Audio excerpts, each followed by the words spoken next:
Je me rappelle une fois, je m'apprêtais à manger, j'étais devant ce plat de riz et de sauce tomate avec de poisson frit. Et je voulais manger et je me suis dit, ok Myriam, tu pries avant de manger. Et j'ai vite fait de dire, Seigneur, merci pour ce repas, sanctifié et béni, pour voir ceux qui n'en ont pas et donne-moi de le prendre en action de grâce. Et au moment où je disais Amen, je reçois dans mon cœur comme quoi tu n'as pas prié.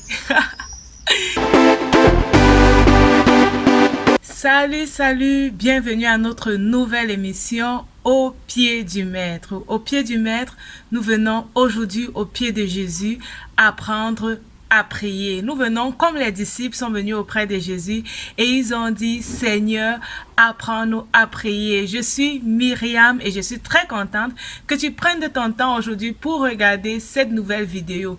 Je dis merci à tous ceux et celles qui se sont nouvellement abonnés à cette chaîne. Merci de m'encourager en vous abonnant. Si ce n'est pas encore le cas chez toi, allez, vas-y, n'hésite pas, abonne-toi. Tu seras certainement béni et transformé au travers de toutes les vidéos que je publie sur cette chaîne pour t'aider à être la lumière du monde et pour t'aider à représenter Christ partout où tu es. Dans notre première émission Au pied du Maître, nous avons appris de Jésus la prière. Nous avons vu ce que Jésus avait dit en fait aux pharisiens, à ses disciples pour les encourager à prier et à faire réellement les prières que Dieu agrée, les prières qui montent vers Dieu. Si tu n'as pas suivi cette vidéo, je vais te laisser le lien en commentaire. N'hésite pas d'y faire un tour et surtout aussi de commenter et de dire comment est-ce que toi, tu vois la prière. Je me rappelle une fois, je m'apprêtais à manger, j'étais devant ce plat de riz et de sauce tomate avec de poisson frit. Et je voulais manger et je me suis dit, ok Myriam, tu pries avant de manger. Et j'ai vite fait de dire, Seigneur, merci pour ce repas, sanctifié et béni, pour voir ceux qui n'en ont pas et donne-moi de le prendre en action de grâce. Et au moment où je disais Amen, je reçois dans mon cœur comme quoi tu n'as pas prié. Je reçois, tu n'as pas prié et je me demande, mais comment est-ce que je n'ai pas prié? Est-ce que c'était parce que c'est la même prière que ma fille de 3 ans fait également lorsqu'elle veut prier?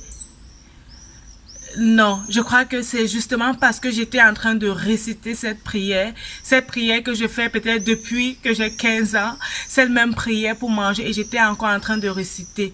Je me suis dit, mais pourquoi ne pas regarder ton plat? Tu as un bon plat de riz. Si j'avais même seulement dit à Dieu, merci pour ce riz que tu as permis que je puisse avoir aujourd'hui, pour cette sauce tomate et pour ce poisson, je crois que la prière devait être différente. Je crois que la prière ne devait plus du tout être une récitation. Nous allons aller au pied de Jésus et nous allons voir ce qu'il a dit à ses disciples, comment prier, la prière apprise par Jésus à ses disciples. Alors, Matthieu 6, du verset 9 au verset 13, Jésus dit, « Voici donc comment vous devez prier. Notre Père qui est aux cieux, que ton nom soit sanctifié, que ton règne vienne, que ta volonté soit faite sur la terre comme au ciel. Donne-nous aujourd'hui notre pain quotidien, pardonne-nous nos offenses comme nous aussi nous pardonnons à ceux qui nous ont offensés. Ne nous induis pas en tentation, mais délivre-nous du malin. Car c'est à toi qu'appartiennent dans tous les siècles le règne, la puissance et la gloire. Amen. » Certainement, toi aussi tu connais cette prière, toi aussi tu la prière, peut-être tu la récites aussi, soit chaque matin ou chaque soir.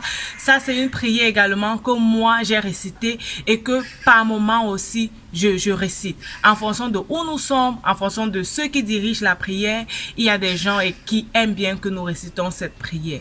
Aujourd'hui nous allons aller dans la prière et nous allons en fait voir quels sont les éléments. Parce que moi je pense que le plus important ce n'est pas de réciter cette prière, mais c'est de comprendre les éléments qui sont dans la prière, ce que Dieu voudrait en fait que tu exprimes au Père lorsque tu pries. Que ce soit pour manger, que ce soit pour dormir, que ce soit face à une maladie et tu demandes la guérison, que ce soit pour tes enfants, il y a des éléments dans cette prière que tu peux et que tu devrais utiliser. La prière commence en disant, notre Père qui est aux cieux, que ton nom soit sanctifié et que ton règne vienne. Appeler la présence de Dieu. La prière, c'est un moment de communication avec Dieu. C'est un moment en fait où tu prends plaisir à parler avec Dieu. Tu veux passer du temps avec Dieu. Et si tu veux passer du temps avec Dieu au travers de la prière. Il est important que tu l'appelles et il est important que tu l'invites pendant ce moment où tu veux passer avec lui. Donc dis, Seigneur, que ton règne vienne. En ce moment où je suis venu devant toi, je voudrais que tu viennes. Je voudrais que tu viennes m'assister. Je voudrais que tu viennes te glorifier en ces moments. Et tu dis, en ce moment où je suis là, je voudrais que tu viennes m'assister. Que ton nom soit sanctifié. Tu reconnais en fait la sainteté de Dieu. Tu reconnais que Dieu est saint. Tu reconnais que Dieu qui est saint voudrait également que tu le pries et que tu passes du temps dans cette présence sainte. Ça veut dire que la prière, ce n'est pas un moment de jeu, un moment de détente, mais c'est un moment que tu dois vraiment prendre au sérieux. Ce n'est pas juste un moment où on fait vite. Ce n'est pas un moment où on le fait vite parce qu'on veut juste le faire pour le faire. On veut dire aussi qu'on a prié. Non, c'est un moment où tu reconnais la sainteté de Dieu, où tu l'invites. Et si Dieu est là, en fait, tu dois révérer sa présence. Tu dois l'honorer. Tu dois prendre vraiment des moments de qualité avec lui. Et Jésus continue en précisant en fait que ce règne qui doit venir soit comme le règne qui est dans les cieux. Que ta volonté soit faite sur la terre comme dans les cieux. Je t'ai toujours dit, avant que Dieu ne t'envoie sur cette terre, il a un plan pour toi. Il a quelque chose en fait qu'il voudrait que tu accomplisses. Et chaque jour, en appelant sa volonté sur la terre, tu t'améliores à être effectivement comme lui. En fait, tu dis à Dieu d'une autre manière, transforme-moi afin que je puisse être réellement comme toi. Transforme-moi afin que je puisse te ressembler. Oriente-moi vers ta volonté. Partout où je vais aujourd'hui, David avait compris et il disait, ta houlette et ton bâton me rassurent.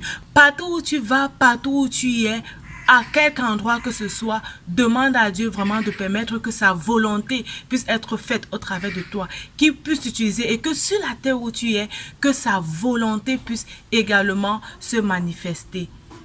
Jésus a également pensé à nous et pensé à notre besoin charnel, à notre besoin corporel. C'est pourquoi il nous dit également, lorsque tu pries, dis, donne-nous aujourd'hui notre pain quotidien. Dieu veut pourvoir à ta subsistance. Dieu sait en fait que tu as besoin de manger. Dieu sait que tu as besoin de te vêtir. Dieu sait que tu as les besoins naturels. Je vais voir ça d'abord comme les besoins naturels, le pain quotidien. Chaque fois dans la Bible, lorsqu'on parlait du pain, c'était effectivement le pain. Lorsque Jésus a transformé le pain, c'était vraiment cette subsistance dont nous avons besoin pour manger. Et également, ce que tu as pour manger, c'est Dieu qui te le donne. C'est Dieu qui permet que tu puisses l'avoir. Et tu dois demander à Dieu, donne-le-moi, afin que je ne puisse pas manquer. Donne-le-moi, afin que je ne puisse même pas m'inquiéter de ça. Afin que je ne puisse pas m'inquiéter de ce que je vais manger, ce que je vais boire. Pouvoir toi-même à cela et Dieu est capable de le faire. Si tu le fais, effectivement confiance, si tu as la foi. Je pense que le véritable problème, c'est que parfois nous n'avons pas la foi.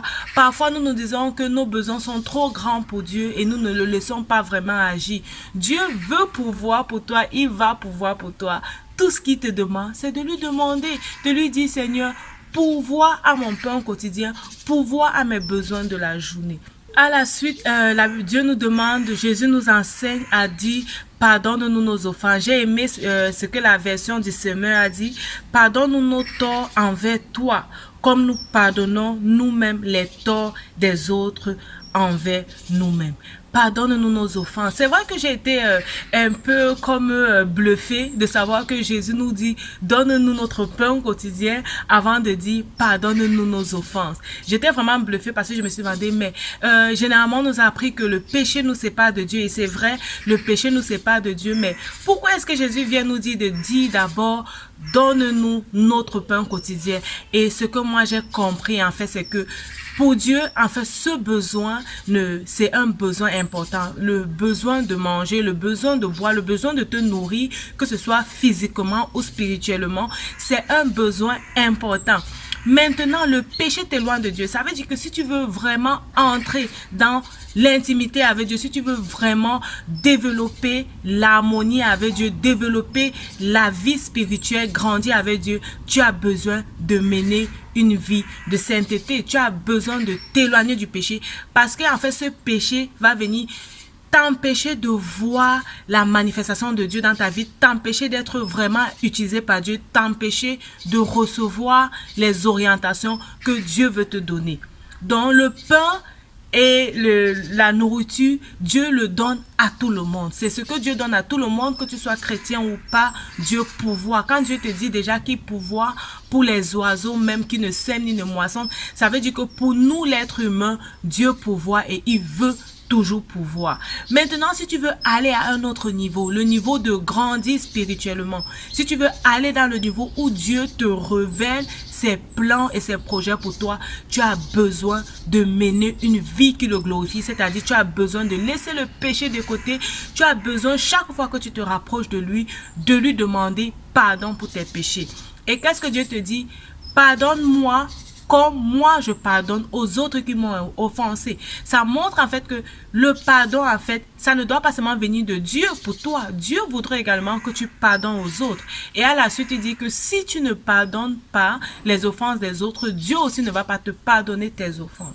Ça veut dire quoi? Ça veut dire que si tu aimerais que Dieu te pardonne, il faudrait également que tu pardonnes aux autres. Il faudrait également que tu libères les autres dans ton cœur. Et au moment où tu pries, si tu te rappelles d'une offense envers quelqu'un qui t'a offensé, alors libère uniquement cette personne de ton cœur. Accepte de pardonner cette personne et demande à Dieu le pardon qui te l'accorde. Je me suis aussi rappelé de l'histoire de cet homme dans la Bible, de cet homme qui devait à un roi. Et il est allé vers le roi et il a demandé au roi de lui pardonner parce qu'il ne pouvait pas remettre sa dette. Et alors, qu'est-ce que le roi a fait? Le roi lui a pardonné. Et lorsqu'il est sorti de chez le roi, il a vu une autre personne qui lui devait et il s'est plaint et il a dit à cette personne que je vais te mettre en prison. Il a même mis la personne en prison parce que la personne ne lui avait pas remis son argent. Et qu'est-ce que la Bible nous dit? La Bible nous dit que le roi a pris cet homme et il a dit, ah toi, je t'ai pardonné et toi tu as été incapable de pardonner une autre personne, va en prison. En fait, nous comprenons que le pardon est mutuel. Lorsque tu demandes à Dieu de te pardonner, sois également prêt à pardonner aux autres qui t'ont offensé. Alors, la question que je vais te poser, est-ce que cette prière, tu penses que nous devons la réciter? Est-ce que tu penses que chaque fois que nous venons vers Dieu, nous devons d'abord dire, notre Père qui est aux cieux, partage-moi en commentaire ce que tu penses de cette prière. Est-ce que tu dois la réciter? Est-ce que tu encourages les autres à la réciter? Ou alors, est-ce que tu vois juste dans cette prière les éléments qui peuvent t'aider à communiquer avec Dieu? Moi, j'ai vu quelques éléments. Je me rends compte que dans cette prière, on a l'adoration où on donne vraiment la gloire à Dieu, où on reconnaît qu'on a besoin de Dieu, où on reconnaît qu'on a besoin que Dieu accomplisse sa volonté parmi nous sur la terre. Il y a également le moment de supplication où on demande à Dieu de pouvoir à nos besoins, de pouvoir à notre pain quotidien, de partout où on se trouve, si on a des difficultés, on peut également demander à Dieu de pouvoir et de nous sortir de là. Et on a également dans cette prière la confession où on vient se repentir au pied de Dieu, où on vient dire à Dieu, je sais que j'ai péché, je sais que je ne suis pas digne d'être dans ta présence, je sais que je ne suis pas digne de m'approcher de toi, je voudrais que tu me pardonnes. Dans cette prière de Jésus, tu as tous ces phases, ces différents aspects de la prière, ces différents aspects que le chrétien utilise quotidiennement pour prier. Il y a également l'intercession. J'ai vu également l'intercession lorsque Dieu dit, ne me soumets pas à la tentation, Seigneur, délivre-moi du mal. C'est vraiment également une prière que tu peux faire pour dire à Dieu, délivre-moi de tout le mal que l'ennemi veut placer au-devant de moi, délivre-moi, que je ne puisse pas tomber dans la tentation, mais que je puisse me relever et que je puisse garder ma vie, ma foi en Dieu.